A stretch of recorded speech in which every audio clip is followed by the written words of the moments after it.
Дни немецкого языка и литературы в Ингушетии продолжают радовать культурной программой. В Назрановском театре юного зрителя сегодня звучали произведения Гёте, Шиллера, Ремарка и многих других немецких классиков. Инициатором проекта стала студия театра и кино «Барт» при поддержке посольства Германии в России.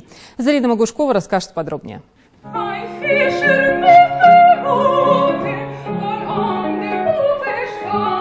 Символично и в духе немецкой культуры состоялось открытие фестиваля Дней Германии в Ингушетии.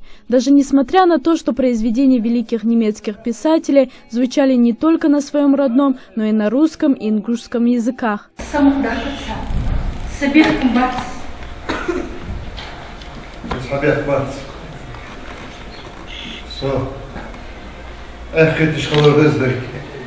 Чтение, песни, театральные постановки из отрывков произведений Шиллера, Гёте, Ремарка и других гениев немецкой классики стали своеобразным мостиком между культурами народов Ингушетии и Германии. Литература и вообще искусство отличается тем, что нам показывает чуждое в таком свете, в такой перспективе, что это чуждое станет для нас более прозрачным, что мы открываем родные структуры, что мы в конце концов приближаемся к другой культуре.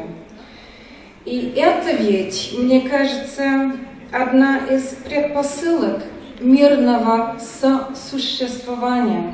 Инициатором проекта «Дни Германии» в Ингушетии стала студия театра и кино «Барт» при поддержке посольства Германии в России. Главная цель проекта – привлечь молодежь Ингушетии к богатой немецкой культуре и популяризировать хоть непростой, но экспрессивный немецкий язык. Немецкий народ, великий народ, который дал жизнь для нас много гениальных личностей, таких как Шиллер, Гёте, Лейбниц, философы высокого уровня. Это огромная культура, и мы всегда должны, я думаю, интересоваться. Зная другую культуру, зная таких классиков, как эти люди великие в своей сфере, мы, я думаю, тоже будем развиваться в каком-то правильном каком-то направлении. Культурные мероприятия, посвященные Дням Германии в Ингушетии, продлятся до 31 октября. Каждый желающий может бесплатно посетить любое событие на выбор из программы проекта. К примеру, завтра в Карабулакском музее изобразительных искусств откроется фотовыставка «Баден-Баден». Залина Могушкова, Магомед Урусханов, Новости 24.